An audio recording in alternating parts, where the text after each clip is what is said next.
നമസ്കാരം, ഞാൻ രഞ്ജിലാൽ. നമ്മൾ എടുക്കാൻ പോകുന്ന 9ാം ക്ലാസ്സിലെ 4ാമത്തെ ചാപ്റ്റർ ആയിരിക്കുന്ന പീരിയോഡിക് ടേബിളിൻ്റെ അവസാനത്തെ വീഡിയോ ആണ്. അപ്പോൾ കഴിഞ്ഞ ക്ലാസ്സിലുള്ളതൊക്കെ ഒന്ന് പഠിച്ചതിന് ശേഷം ഈ ക്ലാസ്സിലേക്ക് വരിക. ഓക്കെ, അപ്പോൾ നമ്മൾ എടുക്കുന്നത് അയണൈസേഷൻ എനർജി. എന്താ അയണൈസേഷൻ എനർജി എന്ന് പറയുന്നതിന് മുമ്പേ കുറച്ച് നമുക്ക് കാര്യങ്ങൾ പഠിക്കാനുണ്ട്. Atomic radius. എന്താണ് ആറ്റോമിക് റേഡിയസ്? ആദ്യം സർക്കിളിൻ്റെ റേഡിയസ് എന്താണ്? ഒരു സർക്കിളിൻ്റെ റേഡിയസ് എന്ന് പറഞ്ഞാൽ എന്താണ്? അതിൻ്റെ സെൻറ്ററിൽ നിന്ന് അതിൻ്റെ ലോക്കസ് പോയിന്റിലേക്ക് വരയ്ക്കുന്ന ആ ഡിസ്റ്റൻസിനെ പറയുന്ന പേരാണ് റേഡിയസ്, അല്ലേ? അതേപോലെ തന്നെ ഈ ആറ്റത്തിൻ്റെ റേഡിയസ് എന്ന് പറഞ്ഞാൽ ആറ്റത്തിൻ്റെ സെൻറ്ററിൽ നിന്ന് അതിൻ്റെ ഔട്ടർ മോസ്റ്റ് ഷെല്ലിലെ ആ ഷെല്ലിലേക്ക് വരുന്ന ഡിസ്റ്റൻസിനെ പറയുന്ന പേരാണ് ആറ്റോമിക് റേഡിയസ്. ഓക്കെ, അപ്പോൾ ആറ്റത്തിൻ്റെ ഷെല്ലിൻ്റെ എണ്ണം കൂടുകയാണ്. അത് ആദ്യം ഒന്നാമത്തെ ഷെല്ല്, രണ്ടാമത്തെ ഷെല്ല്, മൂന്നാമത്തെ ഷെല്ല്, ഒന്നാമത്തെ ഷെല്ല്, രണ്ടാമത്തെ ഷെല്ല്, മൂന്നാമത്തെ ഷെല്ല്, അല്ലേ? അപ്പോൾ ഈ ആറ്റത്തിൻ്റെ ഷെല്ല് കൂടുന്നതിൻ്റെ എണ്ണം കൂടുന്നതിനനുസരിച്ച് റേഡിയസ് കൂടിക്കൊണ്ട് വരും. ഓക്കെ, റേഡിയസ് കൂടി വരും. ക്ലിയർ? ആറ്റത്തിൻ്റെ റേഡിയസ് കൂടുന്നത് ആറ്റത്തിൻ്റെ ഷെല്ലുകളുടെ എണ്ണം കൂടുന്നതിനനുസരിച്ച് ആറ്റത്തിൻ്റെ റേഡിയസ് കൂടുന്നു. ഇനി അടുത്തത്, atom becomes charged when there is transfer of electrons in this way. ആറ്റത്തിന് ചാർജ് ചെയ്യാനാണെന്ന് പറഞ്ഞാൽ ഈ തന്നിരിക്കുന്ന ആറ്റത്തിൽ ഒരു ഇലക്ട്രോണ്, ഈ സോഡിയത്തിൻ്റെ ഒരു ഇലക്ട്രോണും ഇവിടെ സോഡിയത്തിൻ്റെ ഒരു ഇലക്ട്രോണ് എക്സസ് ആയി നിൽക്കുകയാണ്. ആ ഇലക്ട്രോണിന് കൊടുക്കാനുള്ള ടെൻഡൻസി ആർക്ക് ഉണ്ടാവും? സോഡിയത്തിന്, അല്ലേ? അതേമാതിരി ക്ലോറിന് 7 ഇലക്ട്രോൺ ഔട്ടർ മോസ്റ്റ് ഷെല്ലിൽ, ഒരു ഇലക്ട്രോണ് കിട്ടിയാൽ നന്നായിരുന്നു എന്ന് പറഞ്ഞ് നിൽക്കുകയായിരിക്കും ഈ ക്ലോറിൻ. അപ്പോൾ ഈ തന്നിരിക്കുന്നതിൽ നിന്ന് ഒരു ഇലക്ട്രോണുകളെ നഷ്ടപ്പെടാൻ ആര് ശ്രമിക്കും? സോഡിയവും. ക്ലോറിൻ ആര് ശ്രമിക്കും? ഒരു ഇലക്ട്രോൺ കിട്ടാനായിട്ട് ശ്രമിക്കും, അല്ലേ? അപ്പോൾ ഇങ്ങനെ ഒരു ട്രാൻസാക്ഷൻ നടക്കണമെങ്കിൽ റബ്ബിംഗ് പ്രോസസ്സ് പല രീതിയിലും ചെയ്യാം. നമ്മൾ കൂടുതലായിട്ട് റബ്ബിംഗ് ഒക്കെ ചെയ്തിട്ടാണ് നമ്മൾ ഇലക്ട്രിക് ഫീൽഡ് ഇങ്ങനെ ചെയ്യുന്നത്.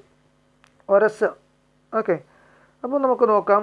ആറ്റം ബിക്കംസ്, അങ്ങനെ ചാർജ് ആകുമ്പോൾ the charge of atoms are called. അങ്ങനെ ഇലക്ട്രോണുകളെ വിട്ടുകൊടുത്തിട്ടോ ഇലക്ട്രോണുകളെ സ്വീകരിച്ചു കഴിഞ്ഞിട്ടോ ആറ്റം എന്താവും? ചാർജായിട്ട് മാറും. ഈ ചാർജ്ഡ് ആയിട്ട് മാറ്റുന്ന ആറ്റത്തിനെ പറയുന്ന പേരാണത് അയോണുകൾ. എന്താണ്? അയോൺസ്. ഓക്കെ, അപ്പോൾ ഇവിടുത്തെ കേസിൽ പറയുകയാണെങ്കിൽ സോഡിയത്തിന് ഒരു ഇലക്ട്രോണുകളെ വിട്ടുകൊടുത്തു കഴിഞ്ഞാൽ എന്തായിട്ട് മാറും? ഇവിടെ സോഡിയം എന്തായി മാറും? പോസിറ്റീവ് ചാർജായിട്ട് മാറും. അതുപോലെ ക്ലോറിൻ എന്ത് ചെയ്യുന്നു? ഒരു നെഗറ്റീവ് ചാർജ് കിട്ടിക്കഴിഞ്ഞാൽ എന്തായിട്ട് മാറും? നെഗറ്റീവ് ചാർജ് കിട്ടിക്കഴിഞ്ഞാൽ അതെന്തായിട്ട് മാറും? നെഗറ്റീവായിട്ട് മാറും. അപ്പം സോഡിയത്തിന് ഒരു പോസിറ്റീവ് ചാർജ് കിട്ടിക്കഴിഞ്ഞാൽ Na+ ആയിട്ട് മാറുകയും ക്ലോറിന് ഒരു സോഡിയത്തിൽ നിന്ന് ഒരു ഇലക്ട്രോണുകൾ നഷ്ടപ്പെട്ടു പോയി കഴിഞ്ഞാൽ സോഡിയം Na+ ആയി മാറുകയും ക്ലോറിനെ സംബന്ധിച്ചിടത്തോളം ഒരു ഇലക്ട്രോണുകൾ കിട്ടിക്കഴിഞ്ഞാൽ അതെന്തായിട്ട് മാറും? Cl- ആയിട്ട് മാറും. ഇങ്ങനെ കിട്ടുന്ന ഇങ്ങനെ എഴുതുന്നതിനെ പറയുന്ന പേരാണ് അയോണുകൾ. അയോൺ. അപ്പം സോഡിയം Na+ എന്ന് പറയുന്നത് സോഡിയത്തിൻ്റെ അയോണും Cl- എന്ന് പറയുന്നത് ക്ലോറിൻ്റെ അയണുമാണ്. ഓക്കെ, എന്നാൽ Na എന്ന് പറയുന്നതും Cl എന്ന് പറയുന്നതും, Na എന്ന് പറയുന്നത് സോഡിയത്തിൻ്റെ ആറ്റവും Cl എന്ന് പറയുന്നത് ക്ലോറിൻ്റെ ആറ്റവുമാണ്. ഓക്കെ, ക്ലിയർ അല്ലേ? അപ്പോൾ ഇനി അങ്ങോട്ട് എഴുതുന്ന സമയത്ത് അയണുകൾ എന്താണെന്ന് ശ്രദ്ധിക്കണം. അതായത് ഇലക്ട്രോണുകൾ വിട്ടുകൊടുത്തിട്ടോ ഇലക്ട്രോണുകൾ സ്വീകരിച്ചിട്ടോ അതിൻ്റെ ചാർജ്ഡ് ആ ആറ്റം ചാർജ്ഡ് ആയിട്ട് മാറുകയാണെങ്കിൽ അതിനെ പറയുന്ന പേരാണ് അയോണുകൾ. ഓക്കെ, ഇലക്ട്രോണുകൾ വിട്ടുകൊടുത്തിട്ട് അതിനൊരു പോസിറ്റീവ് ചാർജ് ആണെങ്കിൽ അത് പോസിറ്റീവ് അയണുകളെന്നും, ഇലക്ട്രോണുകൾ സ്വീകരിച്ചിട്ട് അത് നെഗറ്റീവ് ചാർജായിട്ട് മാറുകയാണെങ്കിൽ അത് നെഗറ്റീവ് അയണുകളെന്ന് പറയും. ഈ എക്സാമ്പിളിൽ Na+ എന്ന് പറയുന്നത് പോസിറ്റീവ് അയണുകളും Cl- എന്ന് പറയുന്നത് നെഗറ്റീവ് അയണുകളുമാണ്. Okay, in such process the metal lose electrons and become positively charge. അതെ, ഇലക്ട്രോണുകളുടെ കേസിൽ, ഈ സോഡിയത്തിൻ്റെ കേസിൽ എക്സാമ്പിൾ എടുത്ത് നോക്കുക. സോഡിയത്തിൻ്റെ കേസിൽ ഒരു ഇലക്ട്രോണുകളെ വിട്ടുകൊടുക്കുകയാണ്. ഇലക്ട്രോണുകളെ നഷ്ടപ്പെട്ടിട്ട് അത് പോസിറ്റീവ് ചാർജായി മാറുമല്ലോ. അങ്ങനെ ആകുമ്പോൾ ആ പോസിറ്റീവ് ചാർജായി മാറുന്നു. The energy need to liberate electrons from the atom is called ionisation energy. ഇനി നമ്മൾ പറയാൻ പോകുന്ന അയണൈസേഷൻ എനർജിയിലെത്തുന്നു. The energy need to liberate electrons. ആ ഒരു ആറ്റത്തിൽ നിന്ന് ഇലക്ട്രോണുകളെ പുറത്തേക്ക് കൊണ്ടുവരാൻ അതിനൊരു എനർജി വേണ്ടേ? വെറുതെ പോവുമല്ലോ. ഒരു ആറ്റത്തിൽ നിന്ന് അതിൻ്റെ ഔട്ടർ മോസ്റ്റ് ഷെല്ലിലെ ഇലക്ട്രോണുകളെ പുറത്തേക്ക് കൊടുക്കാൻ എന്ത് ചെയ്യണം? അതിനൊരു എനർജി വേണം. ആ എനർജിയെ പറയുന്ന പേരാണ് അയണൈസേഷൻ എനർജി. ഇപ്പോൾ ഒരു ആറ്റം വെച്ചിട്ടുണ്ട്, ആറ്റത്തിൻ്റെ ന്യൂക്ലിയസ് ഉണ്ട്, അതിൻ്റെ ഔട്ടർ മോസ്റ്റ് ഷെല്ലാണ് ഇത് വിചാരിക്കാം. ആ ആറ്റത്തിൻ്റെ ഈ അവസാനത്തെ ഇലക്ട്രോണുകൾക്ക് പുറത്തേക്ക് കൊണ്ടുവരാനായിട്ട് ഒരു എക്സ്ട്രാ എനർജി കൊടുത്താൽ മാത്രമേ അത് പുറത്തേക്ക് പോരുള്ളൂ. ആ എക്സ്ട്രാ എനർജിയെ പറയുന്ന പേരാണ് അയണൈസേഷൻ എനർജി. എന്നാൽ ഈ വേറൊരു എനർജിയും കൂടി ഉണ്ട്, അത് ഞാൻ ഈ അവസരത്തിലായതുകൊണ്ട് അതും കൂടി ഞാൻ ഉൾപ്പെടുത്തി പറയുകയാണ്. ഈ ന്യൂക്ലിയസിലേക്ക് ഇലക്ട്രോണുകളെ അട്രാക്റ്റ് ചെയ്യിക്കുന്ന ആ എനർജിയെ പറയുന്ന പേരാണ് ബൈൻഡിങ് എനർജി. അത് വലിയ ക്ലാസ് നിങ്ങൾക്ക് പഠിക്കാം. ഇപ്പം പറയുന്നത് ഈ ആറ്റത്തെ നിന്ന് ഇലക്ട്രോണുകളെ ആ ആറ്റത്തിൽ നിന്ന് ലിബറേറ്റ് ചെയ്യിക്കാനായിട്ട് എടുക്കുന്ന എനർജി, അതായത് പുറത്തേക്ക് കൊണ്ടുവരാനായിട്ട് എടുക്കുന്ന എനർജിയെ പറയുന്ന പേരാണ് അയണൈസേഷൻ എനർജി. ഓക്കെ, മനസ്സിലായല്ലോ? The amount of energy required to liberate the most loosely bonded electrons. Most loosely bonded electrons എന്ന് പറയാൻ കാരണം ഫ്രം ദ ഔട്ടർമോസ്റ്റ് ഷെൽ എന്ന് പറയാൻ കാരണം, ഇപ്പോൾ സോഡിയത്തിൻ്റെ കേസിൽ ഒരു ഇലക്ട്രോണുകളെ വിട്ടുകൊടുക്കാനായിട്ട് വേണോ എന്ന് പറഞ്ഞ് നിൽക്കുന്ന ആറ്റമാണ്. എന്നാൽ ക്ലോറിൻ എന്ന് പറഞ്ഞാൽ എന്താണ്? ഒരു കിട്ടുമോ എന്ന് പറഞ്ഞ് നിൽക്കുന്നതാണ്, അല്ലേ? അപ്പം ലിബറേറ്റ് ചെയ്യാൻ പുറന്തള്ളാൻ ആരാണ് ഏറ്റവും കൂടുതൽ ശ്രമിക്കുക? ഇലക്ട്രോണുകൾ വേണോ എന്ന് പറഞ്ഞ് നിൽക്കുന്ന സോഡിയം അല്ലേ ഏറ്റവും കൂടുതൽ ശ്രമിക്കുക. അപ്പോൾ ആ ആറ്റത്തിന് ആണ് അയണൈസേഷൻ എനർജി ഉണ്ടാകുക, അല്ലേ? So outer most shell okay loosely bond, അതുകൊണ്ടാണ് അതിന് ലൂസ്ലി ബോണ്ടഡ് ഇലക്ട്രോൺസ് പറയുന്നത്. അത്രയും ലൂസ്ലി ബോണ്ടഡ് എന്ന് പറഞ്ഞാൽ ഔട്ടർ മോസ്റ്റ് ഷെല്ലിൽ ഇലക്ട്രോണുകൾക്ക് എനർജി കൂടും ആസ് കമ്പയറിങ് ടു ഇത്. കാരണം കൂടുതൽ സ്വാതന്ത്ര്യം ഉണ്ടാവും. ന്യൂക്ലിയസിനോട് അടുത്ത് വരുന്ന ഇലക്ട്രോണുകൾക്ക് എന്ത് ചെയ്യും? സ്വാതന്ത്ര്യം കുറയും. അത്രയും ഇതിലായിരിക്കും നിൽക്കുക, അല്ലേ? അപ്പം liberate loosely bonded electrons from the outermost shell of an isolated gas atoms of the elements is called ionisation energy. അതായത് പുറത്തേക്ക് കടക്കാനുള്ള ആ ടെൻഡൻസിയെ പറയുന്ന ആ എനർജി, ആ പുറത്തേക്ക് കൊണ്ടുവരാനുള്ള എനർജിയാണത് അയണൈസേഷൻ എനർജി. ഓക്കെ, ഈ അയണൈസേഷൻ എനർജി ഡിപ്പെൻഡ് ചെയ്യുന്ന കുറച്ച് ഫാക്ടേഴ്സ് ഉണ്ട്. ഒന്ന് ന്യൂക്ലിയർ ചാർജ്. ന്യൂക്ലിയസിൻ്റെ ചാർജ് കൂടുകയോ കുറയുകയോ ചെയ്യുകയാണെങ്കിൽ, ന്യൂക്ലിയസിൻ്റെ ചാർജ് കൂടുകയാണെങ്കിൽ, അതായത് അതിൻ്റെ ചാർജ് കൂടുകയാണെങ്കിൽ കൂടുതലും അതിൻ്റെ ന്യൂക്ലിയസിൽ ഇലക്ട്രോണുകളെ അതിൻ്റെ സെൻറ്ററിലേക്ക് ആകർഷിക്കാനുള്ള ഇത് കൂടും. അതായത് ബൈൻഡിങ് എനർജി എന്ന് പറയില്ല, അത് കൂടുതലായിരിക്കും. അപ്പോൾ അതിനെ എന്ത് ചെയ്യും?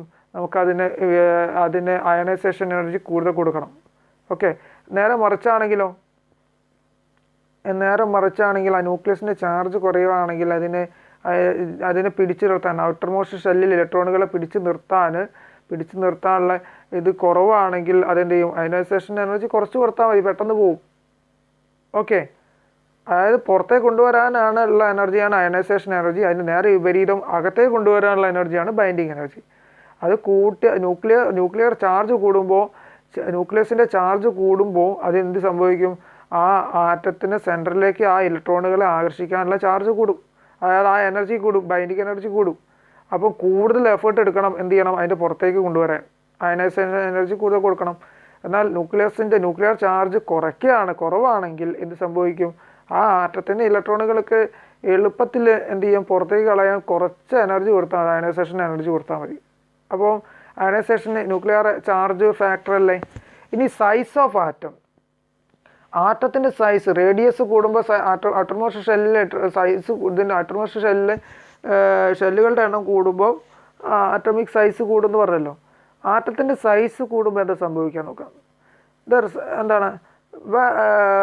when the size of atom increases, the attraction of the nucleus of the outermost electrons increase or decrease ചെയ്യോ നോക്കാം.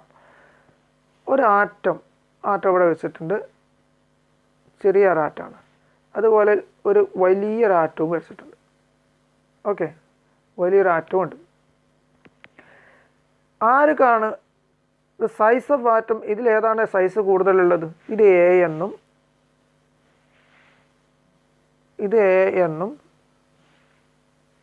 ഇത് ബി എന്നും പറയാം.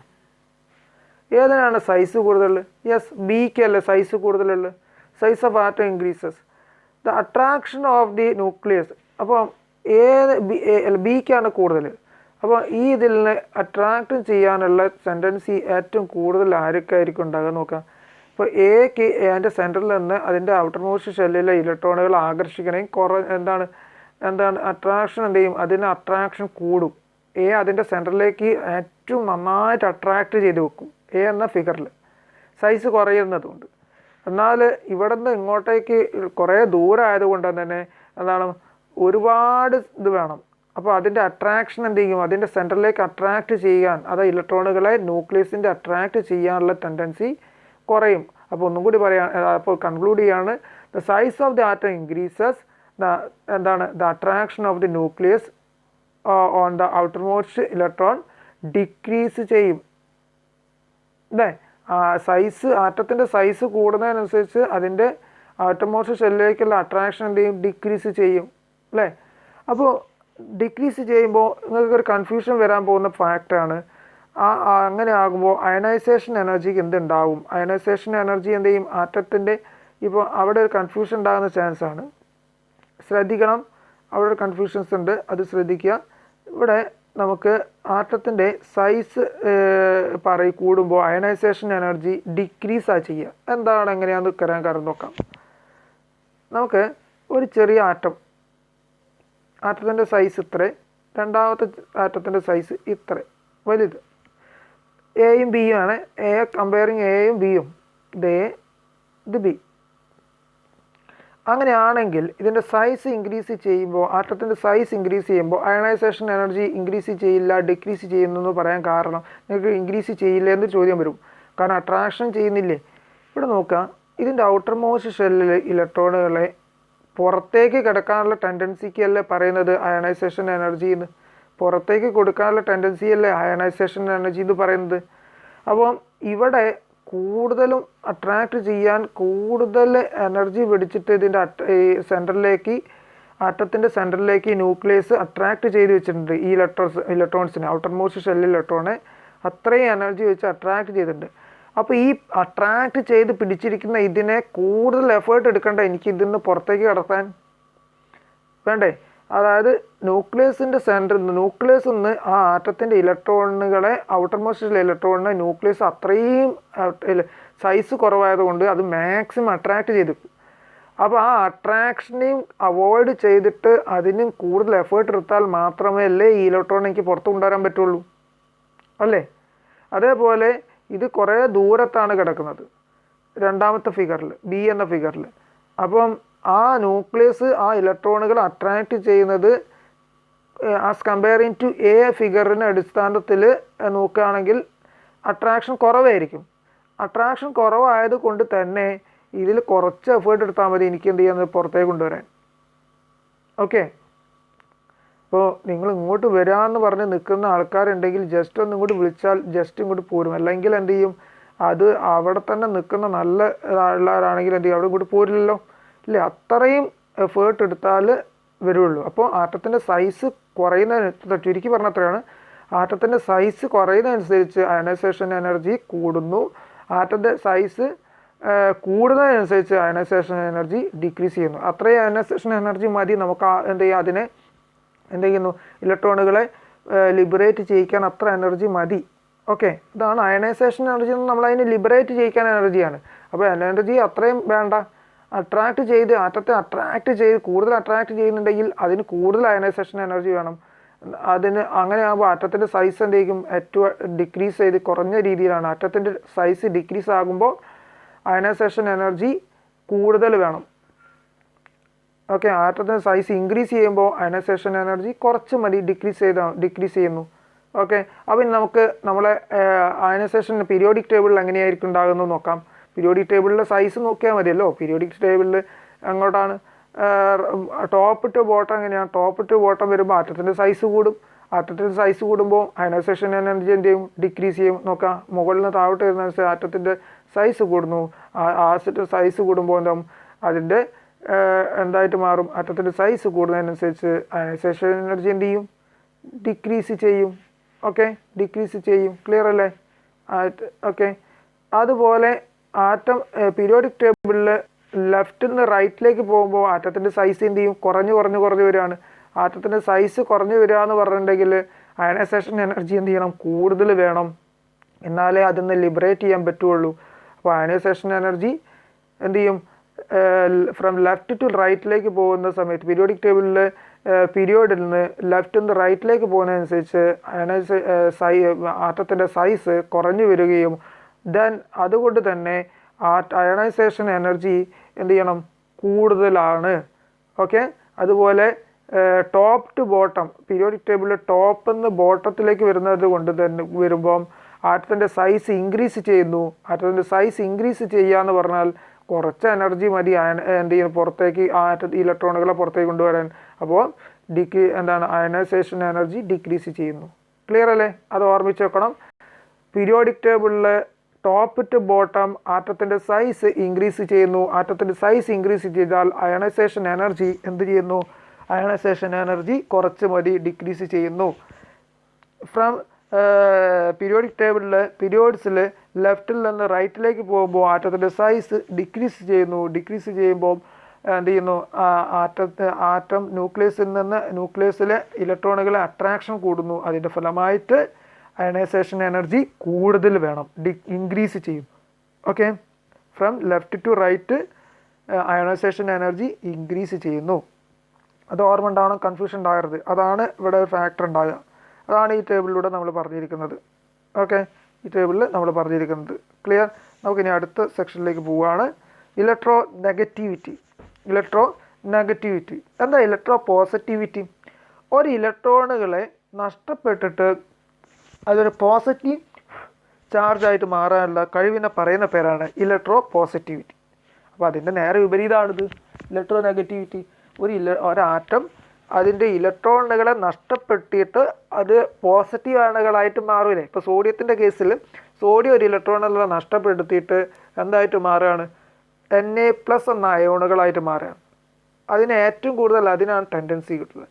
അപ്പോൾ അങ്ങനെ ഉണ്ടാകുന്ന ആ അയണുകളെ അങ്ങനെയുള്ള ടെൻഡൻസി ഉള്ളതിന് ഇലക്ട്രോ പോസിറ്റിവിറ്റി എന്ന് പറയും. പോസിറ്റീവായിട്ടുള്ള എലമെൻറ്റുകളാണ്.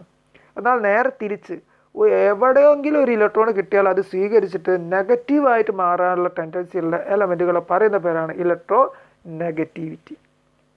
ഓക്കെ, ക്ലോറിൻ എന്ന് പറയുന്നത് എവിടെയെങ്കിലും ഒരു എക്സാമ്പിളാണ്. ക്ലോറിൻ എന്ന് പറയുന്നത് എവിടെയെങ്കിലും ഒരു ഇലക്ട്രോൺ കിട്ടിക്കഴിഞ്ഞാൽ അതിന് കിട്ടിയിട്ട് അത് നെഗറ്റീവായിട്ട് Cl- ആയിട്ട് മാറും. അങ്ങനെയുള്ള എലമെൻറ്റുകളെ ഇലക്ട്രോ നെഗറ്റിവിറ്റി എന്ന് പറയും. ഒന്നുമില്ല, ചുരുക്കി പറഞ്ഞാൽ അതിന് മുകളിൽ അയണുകളുടെ കേസിൽ പ്ലസ് ചാർജ് വന്നിട്ടുണ്ടെങ്കിൽ അത് ഇലക്ട്രോ പോസിറ്റിവിറ്റി, നെഗറ്റീവ് ചാർജ് വന്നിട്ടുണ്ടെങ്കിൽ അതുകൊണ്ടാണ് അത് ഇലക്ട്രോ നെഗറ്റിവിറ്റി ആണെന്ന് ചിന്തിച്ചാൽ മതി. അത്രയെങ്കിലും രീതിയിൽ ചിന്തിക്കാം. ഓക്കെ, ഇനി metals are called electropositive elements. മെറ്റൽസിന് എന്ത് സ്വഭാവമുണ്ട്? എല്ലാ മെറ്റൽസുകളും ഇലക്ട്രോണുകളെ നഷ്ടപ്പെടുത്തി കൊടുക്കാനുള്ള ടെൻഡൻസി ഉണ്ട്. ഇലക്ട്രോണുകളെ നഷ്ടപ്പെടുത്തിയിട്ട് അയണൈസേഷൻ കുറഞ്ഞ രീതിയിൽ കുറഞ്ഞ അയണൈസേഷൻ എനർജി കൊണ്ട് ഇലക്ട്രോണുകളെ ലൂസ് ചെയ്യാനുള്ള ടെൻഡൻസി ഏറ്റവും കൂടുതൽ ഈ മെറ്റൽസ് ഉണ്ട്. എന്നിട്ട് എന്തായിട്ട് മാറും? പോസിറ്റീവ് ചാർജായിട്ട് മാറും. അങ്ങനത്തെ ഉള്ള എലമെൻറ്റുകളെ പറയുന്ന പേര് ഇലക്ട്രോ പോസിറ്റീവ് എലമെൻറ്റ്. ഓക്കെ, അപ്പോൾ മെറ്റൽസിന് എന്ത് സ്വഭാവമുണ്ട്? ഇലക്ട്രോ പോസിറ്റീവ് ആയിട്ടുള്ള സ്വഭാവമുണ്ട്. സോഡിയത്തിൻ്റെ അതേ കേസ്. ഓക്കെ, അങ്ങനത്തെ ഉള്ള എലമെൻറ്റിലെ മെറ്റൽസിനൊക്കെ ഇങ്ങനത്തെ ഒരു സ്വഭാവമുണ്ട്. എന്നാൽ നോൺ മെറ്റൽസിന് എന്തിനാണ് ക്ലോറിനെ കമ്പയർ ചെയ്യുക?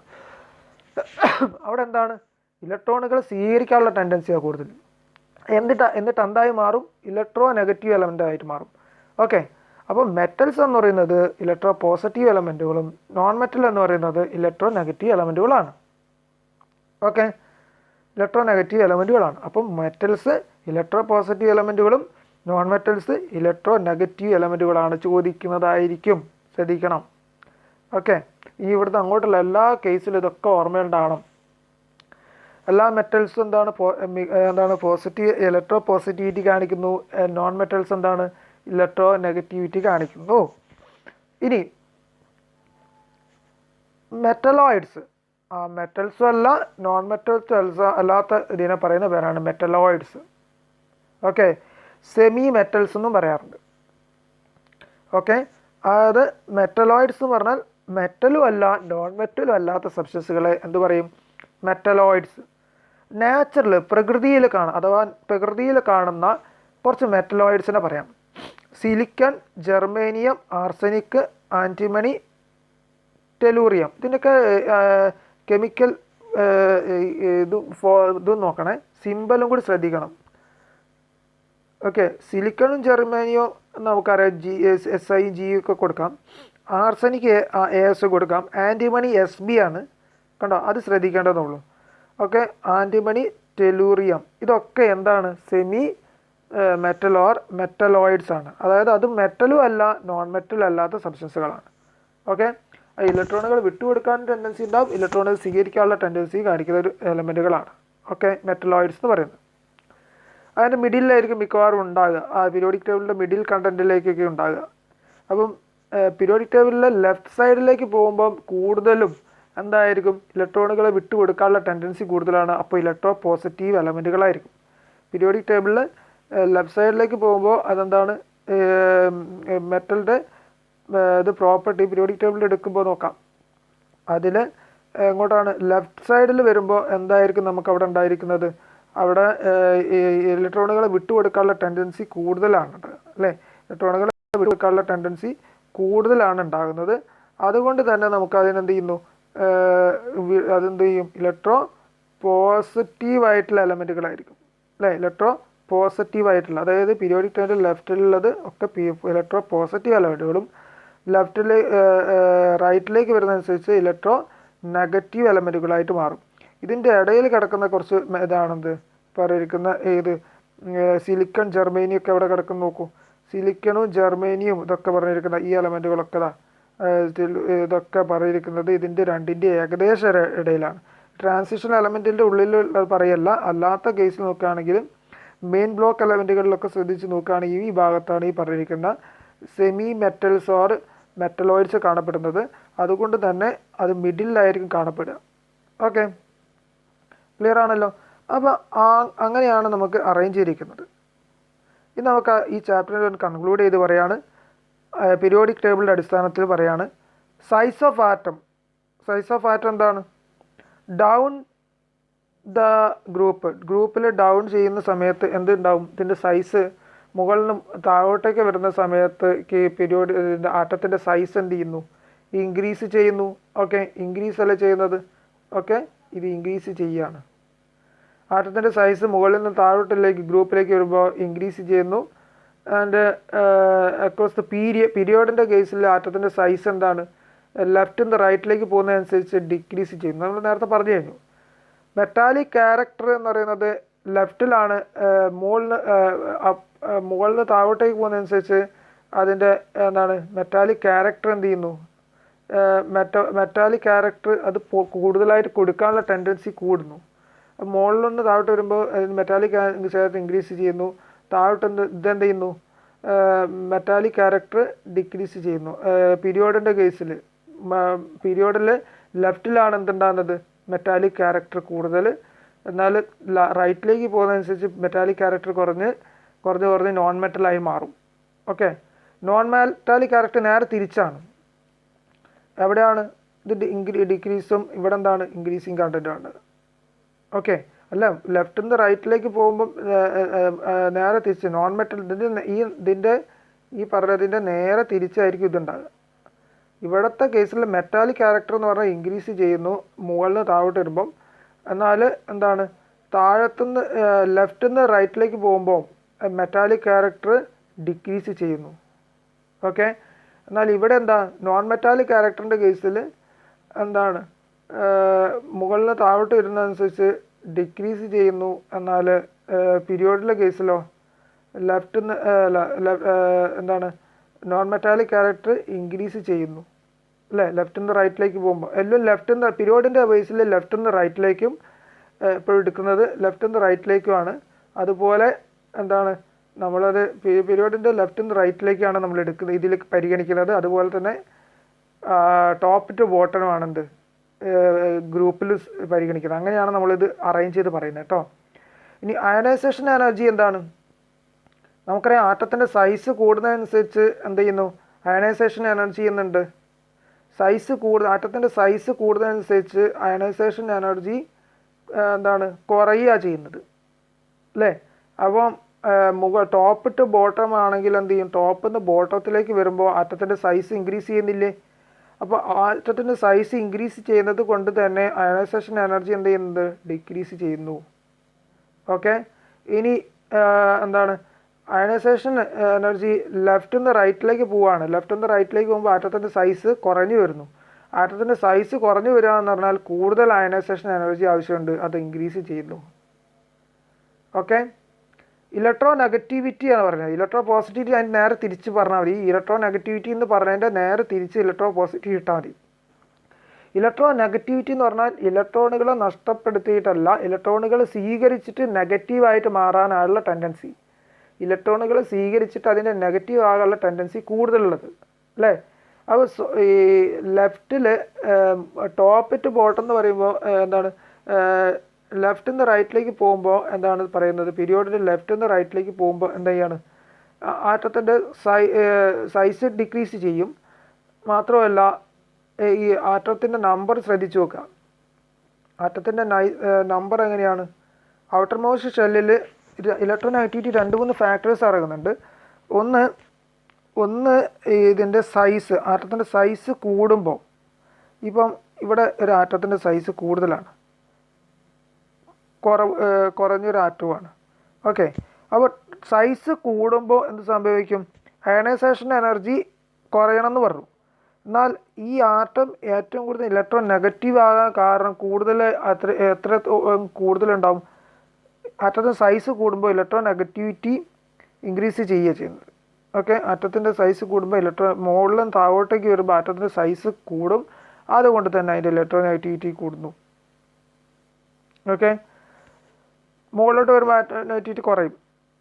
ഇനി ഇവിടുത്തെ കേസിൽ, പീരിയോഡിൻ്റെ കേസിൽ ലെഫ്റ്റിൽ നിന്ന് റൈറ്റിലേക്ക് പോകുമ്പോൾ എന്ത് സംഭവിക്കും, ആറ്റത്തിൻ്റെ സൈസ് കുറയുകയാണ്. മാത്രമല്ല അതെന്താണ്, നോൺ മെറ്റൽ ആകുകയാണ്. മാത്രമല്ല നമ്മൾ പീരിയോഡിക് നമ്പറിൻ്റെ അടിസ്ഥാനത്തിലല്ലേ 1, 2 ആറ്റത്ത് പീരിയോഡിക് ടേബിൾ ഇങ്ങനെ എടുക്കുമ്പം ആദ്യത്തെ പീരിയോഡ്, രണ്ടാമത്തെ പീരിയോഡ്, മൂന്നാമത്തെ പീരിയോഡിൽ അതിന് നമ്പർ ഇങ്ങനെ കൊടുത്തിട്ടില്ലേ? അപ്പോൾ അതിൻ്റെ ആദ്യത്തെ പീരിയോഡിൽ എത്ര ഉണ്ടാവും, ഔട്ടർ മോസ്റ്റ് ഷെല്ലിൽ 1 ഇലക്ട്രോണാണ്. എന്നാൽ അവസാനത്തേക്ക് എന്ത് ചെയ്യും, 7 ഇലക്ട്രോണാണ്. അപ്പം എങ്ങനെ നോക്കുകയാണെങ്കിലും ഒരു ഇലക്ട്രോണുകൾ ഇതിൽ നിന്ന് ഈ ഇലക്ട്രോൺ പുറത്തേക്ക് പോകാനുള്ള ടെൻഡൻസി കാണിക്കും, എന്നാൽ ഇവിടെ എന്തെങ്കിലും സ്വീകരിക്കാനുള്ള ടെൻഡൻസി കാണിക്കും അല്ലേ? അപ്പോൾ ഇലക്ട്രോ നെഗറ്റിവിറ്റി എന്ന് പറഞ്ഞാൽ എന്താണ്, സ്വീകരിക്കാനുള്ള ടെൻഡൻസി കൂടുതലല്ലേ? അപ്പം ലെഫ്റ്റിൽ നിന്ന് റൈറ്റിലേക്ക് പോകുമ്പോൾ ഇലക്ട്രോ നെഗറ്റിവിറ്റി എന്ത് ചെയ്യുന്നു, ഇലക്ട്രോ നെഗറ്റിവിറ്റി ഇൻക്രീസ് ചെയ്യുന്നു. അത് നോൺ മെറ്റൽ ആയിട്ട് മാറുന്നു. മെറ്റൽസ് നോൺ മെറ്റൽ ആയിട്ട് മാറുന്നു എന്ന് ഓൾറെഡി പറഞ്ഞില്ലേ? അപ്പോൾ നോൺ മെറ്റൽ ആകുമ്പോൾ അതിൻ്റെ ഇലക്ട്രോ നെഗറ്റിവിറ്റി ഇൻക്രീസ് ചെയ്യുന്നു. എന്നാൽ ഇലക്ട്രോ പോസിറ്റിവിറ്റി പറയുകയാണെങ്കിൽ നേരെ തിരിച്ചാണ്. ടോപ്പ് ടു ബോട്ടം വരികയാണെങ്കിൽ അതെന്ത് ചെയ്യും, ഡിക്രീസിങ് ആയിരിക്കും. ലെഫ്റ്റ് ടു റൈറ്റ് വരുമ്പോൾ എന്താവും, അതിൻ്റെ ഇലക്ട്രോ പോസിറ്റിവിറ്റി ഡിക്രീസും ആയിരിക്കും. ക്ലിയർ? അപ്പോൾ ഇതാണ് ഈ ചാപ്റ്ററിൽ പഠിക്കാനുള്ളത്. അപ്പോൾ ഇതൊന്ന് വ്യക്തമായിട്ടൊന്ന് പഠിക്കുക. Electropositivity, electronegativity, ionization energy periodic ടേബിളിൽ എങ്ങനെ അറേഞ്ച് ചെയ്തിരിക്കുന്നത്, മെറ്റൽസ് നോൺ മെറ്റൽസ് എങ്ങനെയാണ് മെറ്റാലിക് ക്യാരക്ടേഴ്സ് എങ്ങനെയാണ് ചെയ്തിരിക്കുന്നത്, ആറ്റത്തിൻ്റെ സൈസ് എങ്ങനെയാണ് അറേഞ്ച് ചെയ്തിരിക്കുന്നതൊക്കെ ഒന്ന് കൺഫ്യൂഷൻ ഇല്ലാതെ ക്ലിയറാക്കി പഠിക്കണം. Okay, thank you.